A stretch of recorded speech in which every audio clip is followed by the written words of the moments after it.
Hola, buenos días. Uno aprende a asombrarse desde chico. Eh, y ustedes saben que mi consigna cuando me presento es que soy el que se asombra y a consecuencia de eso empieza a hacerse preguntas. Y tengo un recuerdo muy significativo de un mediodía de asombro. Era el 16 de junio de 1955. Hoy hace 71 años.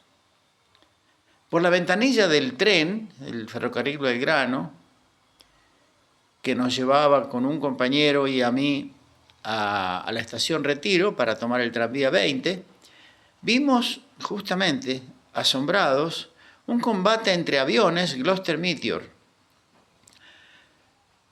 los dos de la Fuerza Aérea Argentina.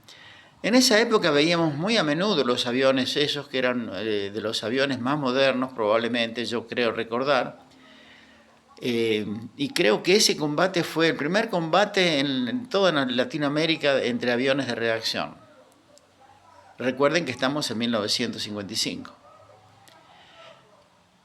No pudimos llegar a la escuela porque desde la estación Retiro nos mandaron de vuelta porque la Plaza de Mayo estaba siendo bombardeada.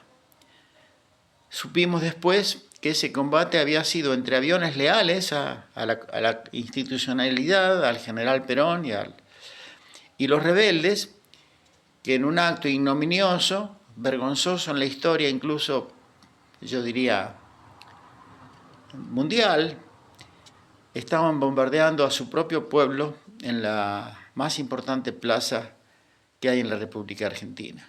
El muñeco, Adradas, como se conoció su nombre, que por supuesto tuvo toda una historia que después relataré, fue uno de los que derribó un avión y el piloto se salvó. Él, por supuesto, fue degradado porque aunque realmente los aviones leales vencieron ese combate y se terminó el bombardeo en horas de la tarde, después de haber dejado más de 300 personas muertas, entre ellos niños que iban a una escuela, pero fue derrotado el intento y lamentablemente el gobierno del general Perón en junio no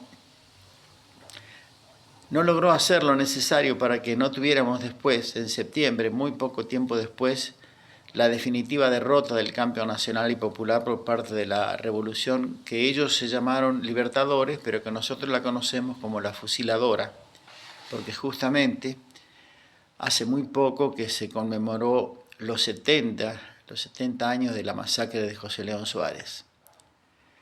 Nuestra historia nunca se contó completa, ni siquiera en nuestros gobiernos, los gobiernos populares estuvieron a la altura. No se entiende por qué hoy no es un día feriado. No sé si en algún lugar hay alguna calle con el nombre del muñeco Cuadradas. Probablemente lo haya, quizás en el lugar donde nació, creo haber visto la información. Pero nunca nos terminamos de animar a contar la historia completa y a poner en orden los nombres de nuestras calles. Hoy se conmemora un hecho tremendo, un hecho ignominioso, y deberíamos tener por lo menos algún tipo de recordatorio. El muñeco Adradas después, que tengo entendido que no era peronista, que solamente piloteó su Gloster Meteor por fidelidad a la Constitución, por ser leal al gobierno, por cumplir con su juramento de aviador de la nación, pero fue muy maltratado, degradado después del 16 de septiembre, y las cosas de la vida, terminó participando de la resistencia peronista y fue uno de los que viajó en el avión que lo trajo a Perón de regreso a la patria. Quería rendirle homenaje a él y a los que participaron de ese combate, y nosotros, yo con mis 14 años, contemplando perplejos un combate aéreo entre dos aviones de la misma fuerza. Nada, eso quería contarles, un poco una anécdota personal y una reflexión que vendría bien que nos la hiciéramos acerca de por qué nos quedamos cortos cuando tenemos en nuestras manos el gobierno. Y aún en los mejores gobiernos, siempre nos queda alguna deuda pendiente. Todavía hay demasiadas calles con el nombre de Bernardino Rivadavia y no sé si hay alguna con el nombre del muñeco Adradas. Como siempre, muchas gracias por verme y por escucharme.